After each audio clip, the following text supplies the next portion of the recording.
जब भी आपको अपना विनाश कराना हो तो साधु, ब्राह्मण और अतिथि मीन्स भक्त, इन तीनों में से किसी का भी अपमान कर देना, आपका विनाश उसी दिन से शुरू हो जाएगा। और मेरे आगे कई प्रमाण हैं, मैंने तो जिंदगी में कईयों को देखा है। बहुत कुछ था, अब कुछ नहीं है। और ये मैंने खुद अपने जीवन में, और उन्होंने रियलाइज किया है कि ठाकुर जी ये इसी का प्रमाण है। और तो हमने कुछ नहीं किया, लेकिन हम लोग बुराइयां बड़ी करते थे, हम लोग साधु महात्माओं का ये अपमान करते थे, ये उसी का फल है हमें लगता है। और राजा परीक्षित को भी उसी का फल मिला कि तुमने एक साधु का अपमान किया है, तो आज से 7वें दिन तुम्हें तक्षक डस लेगा और तुम्हारी मृत्यु हो जाएगी। राजा को पता चला, राजा ने घर छोड़ दिया और घर छोड़कर गंगा के तट पर आ गए कि जिसकी मृत्यु 7वें दिन हो उसे क्या करना चाहिए। हे कलयुग के प्रेमियों, आप सबसे एक निवेदन करूंगा, आप सब भी एक बात समझ लें कि हम सबकी भी मृत्यु 7 ही दिन में है। हफ्ते में कितने दिन होते हैं याद करें, जोर से बोलिए। यही 7 दिन, एक दिन हमें जन्म देते हैं और एक दिन हमें मृत्यु। और आप सबसे निवेदन है, इस छोटी सी जिंदगी का सदुपयोग करें, दुरुपयोग न करें प्लीज। और राजा को तो मालूम था कि उसके पास 7 दिन है, हमें और तुम्हें मालूम भी नहीं 7 दिन है या नहीं है। है मालूम? कह सकते हो कि तुम 7 दिन जियोगे। एक व्यक्ति कथा, और दिल्ली की बात है, यहीं पहले मैं दिल्ली में बहुत कथा किया करता था। तो दिल्ली में एक जगह पंडाल लग रहा था, कथा हो रही, तैयारी हो रही थी। एक व्यक्ति बड़े खुश हुए कि आज तक हमने कभी कथा नहीं सुनी। 75 ईयर्स ओल्ड, टैगोर गार्डन की बात। बड़े खुश हो रहे थे, हमने कभी कथा नहीं सुनी, चलो अब इस उम्र में हम कथा सुन लेंगे। और वो इतनी खुशी थी उनको कि वो शुरू होने से पूर्व ही उस कथा पंडाल की परिक्रमा करके चले गए। अपने घर पहुंचे ही नहीं, बस पहुंच गए, चले गए, नहीं मिली कथा सुनने को। लेकिन एक अच्छा काम हुआ कि कथा पंडाल की परिक्रमा कर गए जाने से पहले, ये एक अच्छा काम हो गया।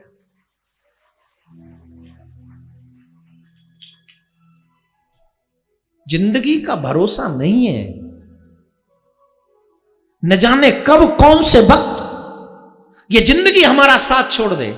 इसलिए हमें किसी का बुराई करने की बजाय अपनी भलाई में ध्यान देना चाहिए। हम किसी का उल्टा सीधा करें, उससे बेटर है कि मैं अपना भला करने की कोशिश करूं। राजा परीक्षित पूछते हैं, जिसकी मृत्यु 7वें दिन है उसे क्या करना चाहिए। आप सबका भी यही क्वेश्चन होना चाहिए, जिसकी मृत्यु निश्चित है उसे क्या करना चाहिए। मृत्यु तो निश्चित है ना, नहीं है? बताओ, जवाब दो, आएगी ना। सांस रुक जाएगी चलते चलते, समय बुझ जाएगी जलते जलते, दीप बुझ जाएगा रोशनी का, साथ देती नहीं ये किसी का, क्या भरोसा है इस जिंदगी का। आया है सो जाएगा राजा रंग फकीर, कोई सिंहासन चढ़ चला, कोई बांधे जात जंजीर। अगर कुछ सत्य है तो उसका नाम मृत्यु है। और मैं तो निवेदन करूंगा, अगर जब मरना ही है, ये निश्चित है, तो हमें क्या करना चाहिए? भागवत सुनना चाहिए। जिनकी मृत्यु निश्चित है उन्हें भागवत सुनना चाहिए, और मृत्यु जीव का बेड़ा पार कर दे। तो अगर आप सब चाहते हो कि हमारा भी बेड़ा पार हो, तो आज से कथा प्रारंभ हो रही है। वैसे तो कल से हो गई है, परंतु फिर भी मूलतः कथा आज सुखदेव जी कथा प्रारंभ कर रहे हैं। आज से आप इसी वक्त से प्रण करें, संकल्प लें कि हम तब तक कथा सुनेंगे जब तक संपूर्ण ना हो। और मैं बदले में भागवत आपको क्या देगी? बोले जो आपको चाहिए, जो चाहिए भागवत आपको सब कुछ देगी, जो आप मांग नहीं सकते वो भी आपको देगी भागवत। बोलो चाहिए? और कुछ नहीं चाहिए तो भक्ति मांगना, और भक्ति भी न मांग सको तो मोक्ष भगवान अपने आप दे देगा तुम्हें, अपने आप मोक्ष देगा। बोलो राधे राधे। जोर से बोलना पड़ेगा। एक बात मैंने पिछली बार आपको बताई थी, समय है कि नहीं है? समय है तो कथा मैं थोड़ा सा बढ़ा सकता हूं, क्योंकि हमारे दिल्ली के श्रोता बड़े अच्छे हैं, थोड़ा लेट आते हैं घर से निकल के, पीछे वाले तो ज्यादा।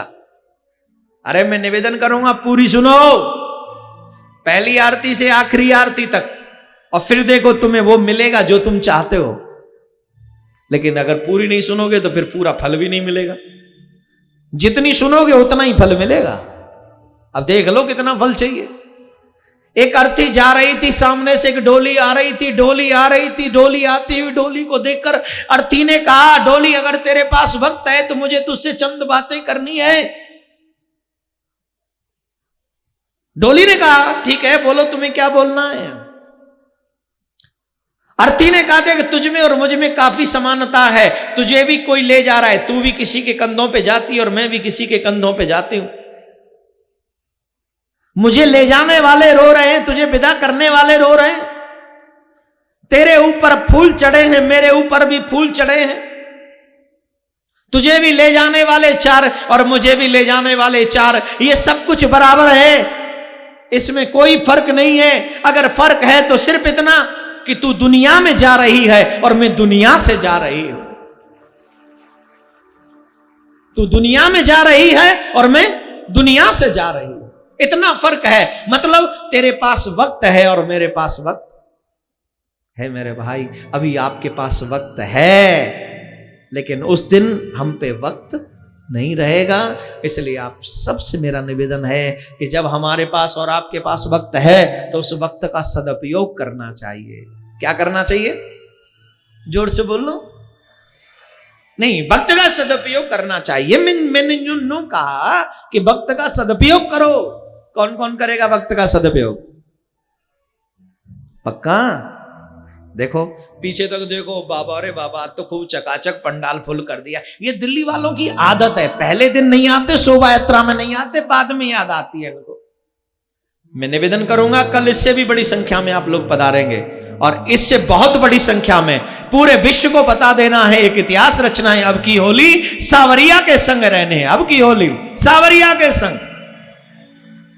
ऐसा रंग चढ़े जिंदगी में कि दूसरे रंग की कोई कामना ना। और मेरी वादा है अब की बार स्पेशल होगा सिर्फ दिल्ली वालों के लिए जो इस कथा पंडाल में होंगे। ए बाबा थोड़ी देर बैठो ना, कितने चांदी पे हो, कमाल कर छड़े। उन्होंने उठ खड़ी हो गई। नहीं कोई नहीं जाएगा जब तक आरती न हुआ करे। अब देखो 5-7 मिनट में आरती हो जाएगी, और फिर 7 मिनट पहले क्या कर लोगे जाके घर? आप सबसे मेरा हाथ जोड़ के प्रार्थना है, आप अपनी आदत सुधारे, आप अपना स्वभाव बदले थोड़ा सा। शुरू से आखिर तक, पहली से आखिरी आरती तक आप प्लीज खड़े ना हुआ करें। पूरा भारत ही नहीं विश्व देख रहा है आपको, और आपकी एक छवि जा रही है पूरे विश्व के पटल पर, पता चल रहा। और फिर नियम भी तो यही कहता है। देखो भैया मैं ऐसा कथाकार नहीं हूं जो श्रोताओं की करता रहूं, मैं नहीं कर सकता। मैं वही करूंगा जो नियम कहता है, और नियम ये कहता है कि जब तक संपूर्ण आरती ना हो तब तक प्लीज आप न जाया करें, खड़े न हुआ करें। ये निवेदन है आप सबसे।